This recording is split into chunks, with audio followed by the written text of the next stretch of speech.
Welcome, everyone. My name is Sabrina Elliott-Amby. I'm a database project officer with the Tangaroa Blue Foundation, and I'm going to take you through the results for February to May 2022 for the Shelley Beach Cleanup Project supported by One & Water.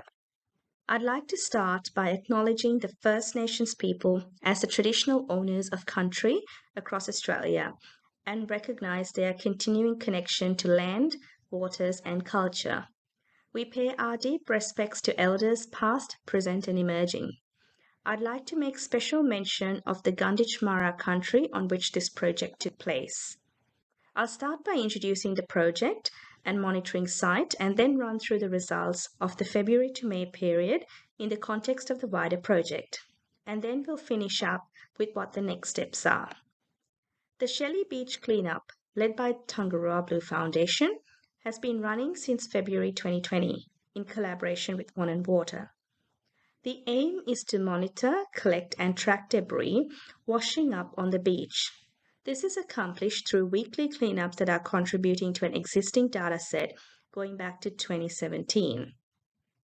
The results are shared to the wider community through the Pick Up Stick social media group. The Shelley Beach Cleanup Project is funded by One & Water. The study site spans the length of the Shelley Beach in Warrnambool, as you can see by the blue shaded area in the photo on the left. In 2022, we also began conducting 4 monitoring transects at every event, as well as the general cleanup. Now I'll get to some of the results. There were 17 events held in the February to May period, compared to 14 in the 4-month period prior to this. There were 18 volunteer occasions for a total of 27 hours. Despite the higher effort in the last 4 months, almost 1,000 pieces less were collected this time, but these pieces were heavier and weighed 3.2 kilos compared to 2.1 kilos. Digging down into the number of items being removed over time, we can see high numbers of litter at the start of the program in 2019 and then a peak in Q2 of each year. Recently, there has been a relatively low number of items being collected, but a bit of a jump in May this year. Without analysing the June data yet, it is unclear whether that spike is reflecting the same pattern for Q2 as for previous years.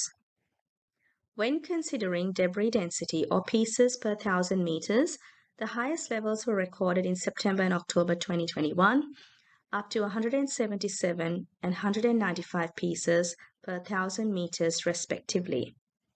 While the start of this year has seen much lower density of debris, there was a jump up in May, finding around 83 pieces per 1,000 metres. We saw that spike in the number of items collected in May on the last slide, and so by looking at debris density here, we can see that there was an actual increase in the amount of debris in the beach and not just an increased amount of effort gone into collecting the debris.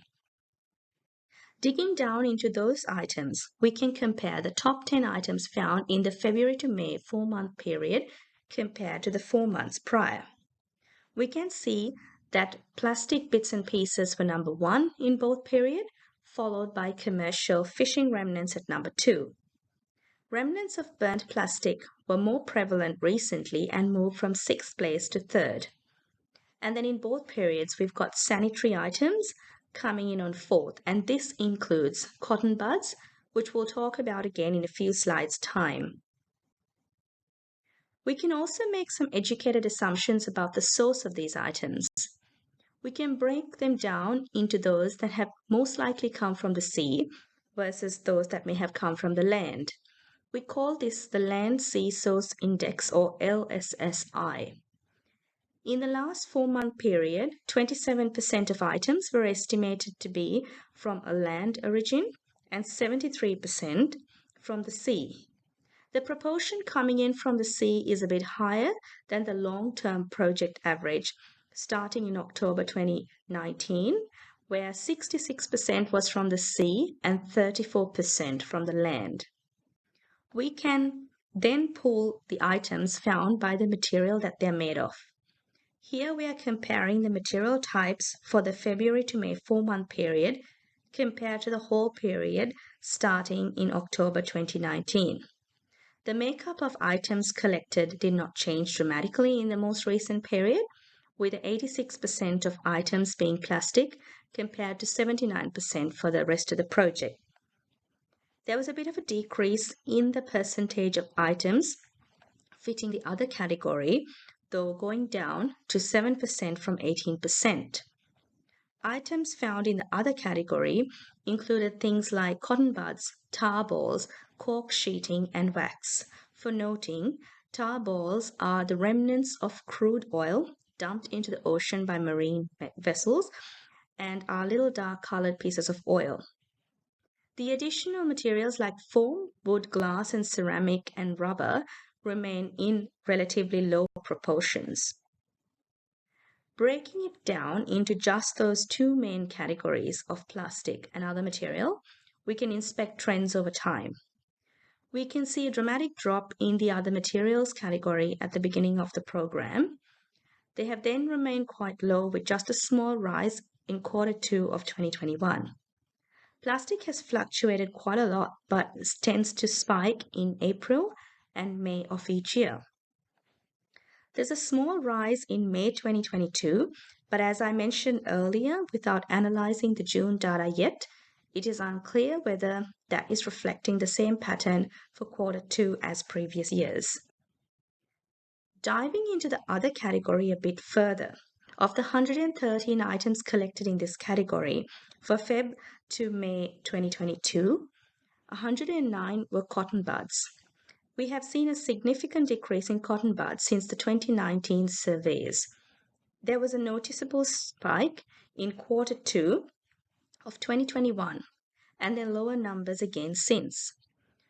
Those recent relatively low numbers still mean that about 5 to 8 cotton buds are being picked up every week. And so while that is a massive improvement from the 100 plus each week in 2019, there is still work to be done to be able to get this down to zero. Here we are comparing the trends of cotton bud numbers through the year. Shown in green, in 2019, cotton bud numbers were very high, especially in the second half of the year, up to 703 cotton buds found per month. Shown in blue and yellow in 2020 and 2021, there was a spike in April and May.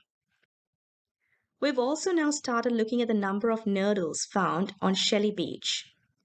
Nurdles are small plastic pellets used to create bigger plastic items and can also create major environmental issues and health problems in animals. 2,767 nurdles were found in just the 4-month period from February to May 2022.